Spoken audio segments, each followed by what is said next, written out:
Well, welcome to another episode of Keep Africa Trading, TradeMark Africa's podcast, where we explore the innovations, policies, and partnerships shaping trade across the African continent. I'm your host, Moses Kemibaro, and today we're live at the Africa Trade Development Forum 2024 in Kigali, Rwanda, on the 2nd and 3rd of December 2024. This year's theme, Digital Trade, underscores the transformative potential of technology in connecting markets, fostering inclusion, and also empowering Africa's economic future. Our guest today brings unique insights about how Africa is harnessing digital tools to define its trade landscape, and more specifically focusing in on Kenya and how they operate specifically with TradeMark Africa. Thank you for joining us. Thank you, Moses. So maybe you can introduce yourself and tell us the organization you work with and also what you do there. Okay, so my name is Nalo. I'm the Country Economist and Economic Advisor at the British High Commission, Nairobi. So broadly, that involves being the primary contact on conducting macroeconomic analysis on what's happening in Kenya across board and sectors. But I also lead on tax and public finance management initiatives between the High Commission and the government of Kenya. And then the other cap that I wear is that I manage the TradeMark Africa program funded through FCDO. In the current year, that starting last financial year, and we have a running program in the current financial year. So how exactly do you work with TradeMark specifically? So for the development partners, and particularly the UK government, how it works is you identify a niche or a sector where, as a development partner, you would like to create an impact, and trade is one of those areas. So we have a business case that seeks to broaden or facilitate trade in the region, and then in implementing that business case, you engage with a partner. You identify a partner that you work with, who is an expert in delivering that, and that's how we have managed to work with the TradeMark Africa. It's been a long-standing relationship. Also, just for your information, it's the UK government that set up TradeMark Africa in 2010. So it's a UK entity, UK government entity in retrospect. And there has been, since 2010 to date, the UK government has been funding TradeMark across different trade-related interventions, from hard infrastructure. So a major one that I think most people, including policymakers, know of is the one-stop border posts across the different borders. If you talk about Busia, Malaba, those are some of the projects that the UK government has been able to fund TradeMark Africa. What other areas have you also been involved with in terms of projects or initiatives that you've been able to support them through the FCDO? So in the current financial year, we are funding TradeMark to the tune of £6 million. Okay. And that cuts across a number of initiatives. One of them includes supporting their work on the Africa Free Continental Trade Agreement with the SMEs, of course linked to the agenda of this particular forum in terms of trying to expose SMEs to the cross-border entry and for them to be able to trade across the borders. But a key one that is linked to this particular forum is about £2.2 million on the trade logistics information pipeline. And that's because we were sold on the idea behind what TLIP is trying to achieve in terms of promoting cross-border trade. And we are looking forward to great outcomes from that particular project. Maybe you can expand a bit more on TLIP. I mean, what is it exactly? How does it work? So let me explain TLIP from the basic understanding without ICT jargon. Correct. So it's a platform that seeks to allow agencies both in country and across different countries, given trade is cross-border, to exchange documents, whether be it licenses, be it manifest, any document that is related to transacting between country A and country B, but through a platform, a technological platform. So the current practice is, for example, if an importer is getting goods from maybe say the UK, the whole process is quite paper-based, and the institutions involved along the value chain, I mean, including the Kenya Revenue Authority, at the customs, at the points of entry. If it's anything related with perhaps maybe pharmaceutical drugs, you need to look at the Kenya Poisons Board, I think. It's KEFIS, yeah? Yeah, KEFIS, yeah. So there are so many agencies that are involved in that pipeline that as you import goods into the country, you need to get approvals from. Now, there is no platform that coordinates the approvals across all these entities. And so TLIP seeks to provide a platform where there is sight across these institutions from one point to the other. And so that makes it increases efficiency, reduces time that perhaps an importer would have to wait for before that clearance is done. But also broadly on the cross-border trade, it makes exchange of documents between peer, for example, regulators or tax revenue collectors, so Kenya Revenue Authority and its peers in other countries. It makes exchange of such documents easier on a platform. And linking that to the domestic resource mobilization efforts, primarily in Kenya, and we know that's a primary mandate for the Kenya Revenue Authority, then there is sight on how much is coming in, and then they are able to anticipate or project how much taxation could be attached to it. So I think there is a win-win in terms of the importers and exporters, but also on KRA's side, they have visibility from the source country on what is coming into the country. And then they're able to have clearer taxation measures, which then links also to their tax collection targets. And I imagine the system, the implications of this are massive, yes? Potentially? Yes, absolutely. And that's why for the UK government, we're interested in it, because trade, and Kenya is actually a net export, a net exporter. I mean, a net importer. So trade is really central to Kenya's broader economic agenda. And so if we are taking more time in terms of processing documents, and the nature of goods that are traded vary from perishable goods to non-perishable goods. Prices change in the markets every other time, so the longer the time takes, prices are changing. Private sector or businessmen can change decision to move to other countries because of delayed times in terms of approvals. So I think the impact would be extremely massive on the broader macroeconomic objective for the country, but also just in terms of attracting private sector businesses in the country. I think we all know private sector looks for markets where there is efficiency in trade, free movement of goods, approval processes are faster, there is more facilitation, and digitalization is the way to go. And broadly also just linking that to the climate change agenda. Continuous use of paper is not good for us, and in Kenya we've seen the negative effects of climate change across board. So if anyone has a smartphone, has a computer somewhere, they're able to access these platforms, for example, the TLIP platform. And then it doesn't matter where you are, so you don't have to perhaps submit a document to the KRA headquarters if approvals are done on the system. I think the way you've broken down TLIP for me has been profound, because it sounds to me like it's such a holistic thing, even when you mention sustainability, that it's not just one thing. It's many different things that potentially will benefit the economy and the different stakeholders, both on the business side, the government side, and everything else that goes on in there. So really, it sounds to me almost like a groundbreaking initiative, isn't it? Yeah. I attended one of the sessions, and I think there's a speaker who mentioned that digital trade is not about technology, it's about people. And for me, engaging or learning more about the potential of TLIP is the fact that it's the use of technology to link people who are actually who are doing the actual production of goods in various parts of the country and the globe generally to other markets.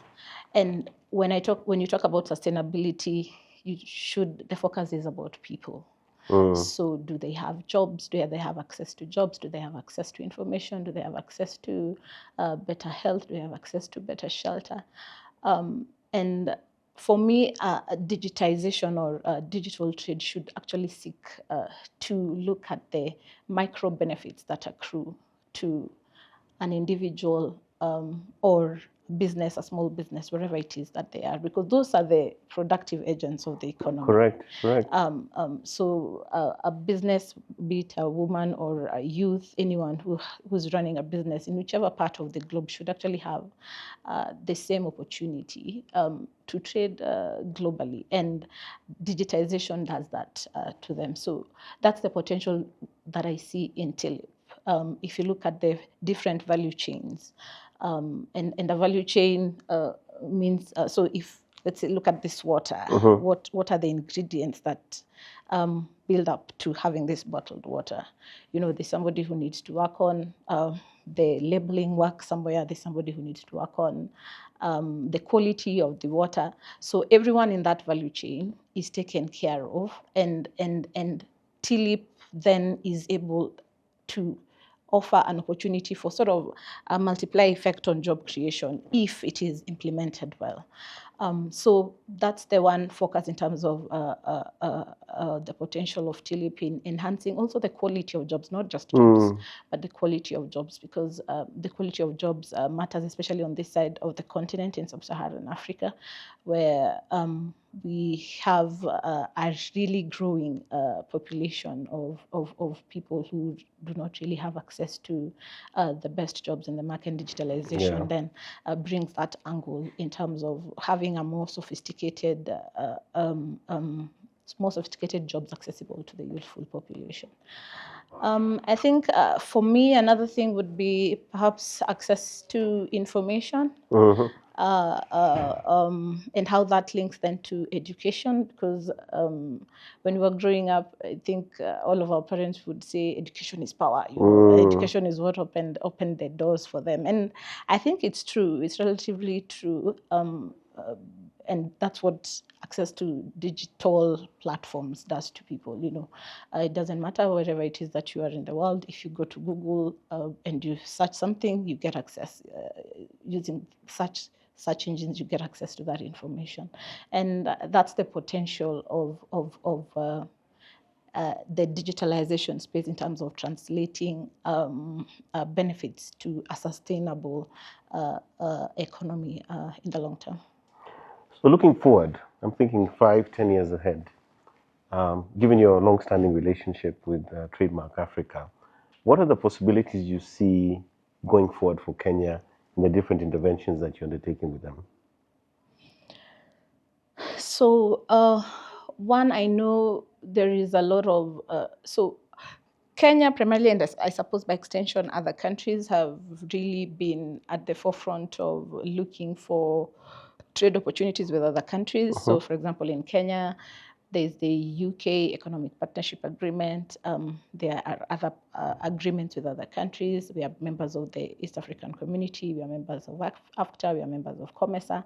And the reason Kenya is in all of these trading blocks is to look for opportunities to trade with multiple partners. And so in terms, making that a reality is what I think keeps us engaged with with TMA in the long term, because I think we've heard about the statistics that the intra-African trade levels are really low, pretty low, and yet we know Africa is home to an array of great natural resources, and so putting those natural resources and translating them into value addition, and then looking at the supply and demand needs across the different nations would be a good place to start. So we buy into the idea of the African Free Trade Agreement that seeks to enhance that relationship even further. And we hope that through also the expansion of TMA into multiple countries, now I think 14 countries from just East African region to the broader Africa region, then we hope it can unlock the relationships, the trade relationships between East Africa, particularly with the West and with the South, and see more trade flows within the regions. That would have a multiplier effect across all the countries that are in sub-Saharan Africa. From your perspective, and again, this is more about your personal role and what you do. What have been some of the things that, drive your passion for what you're doing, but also some of maybe the things that are the highlights of some of the things you've seen come out of the work that you're doing at your organization together with TradeMark? So I think for me, what drives me is people. I tend to think, for example, you and I, we are here because of the opportunities that came our way. And I think everyone, no matter what part of the world they're born in, should have an opportunity to at least access some of the opportunities that the world has to offer. And if you look, there in every part of the world, there are marginalized areas. In Kenya specifically, we know where the marginalized areas are. And every time perhaps we have the national exams, you find probably 1 or 2 or 3 students from different parts from those marginalized areas performing really well. This in spite of the challenges that they face, access to health, access to water, access to education and all of that. So what if perhaps they were raised maybe in Nairobi or in a place where they had access to all these facilities? I just believe in the potential of every human being to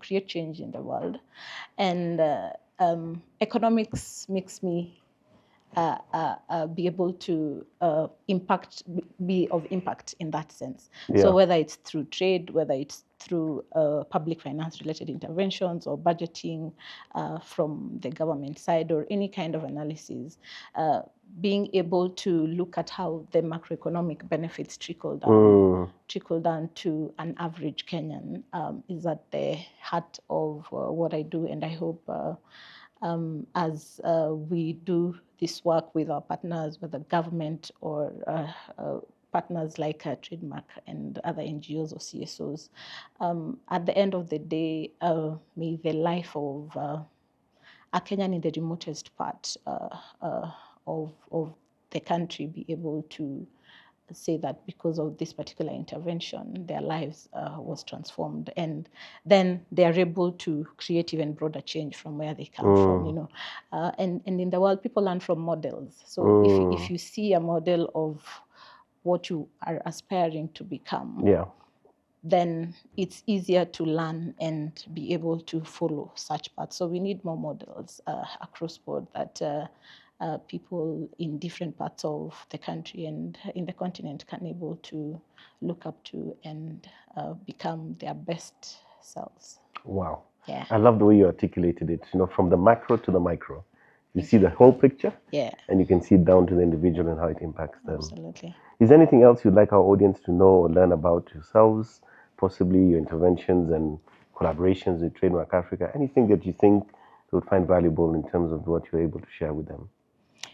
No, I would just say we really believe in the vision that TradeMark has for trade in the region, and now with the expansion with the different the other additional countries in the region, and we would.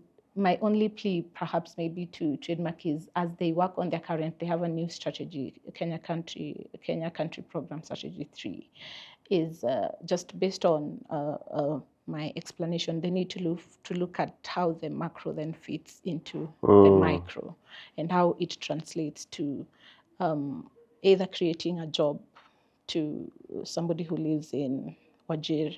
How does it translate to more children accessing education? How does it translate to women being more economically empowered? Wow. Because economies are grown by people. So if you empower the people, then aggregately, if you look at the aggregated benefits, then you're able to see progress from one level to the next. So the micro and macro should communicate. Wow. Yeah.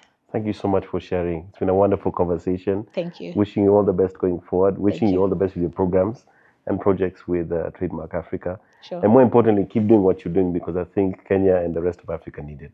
Thank you, Moses. Yeah. Okay. So there you have it, a wonderful conversation. We hope you've learned something valuable from this conversation. And more importantly, please join us for more conversations around the opportunities and the possibilities around digitizing trade across the African continent. We'll catch you in the next one.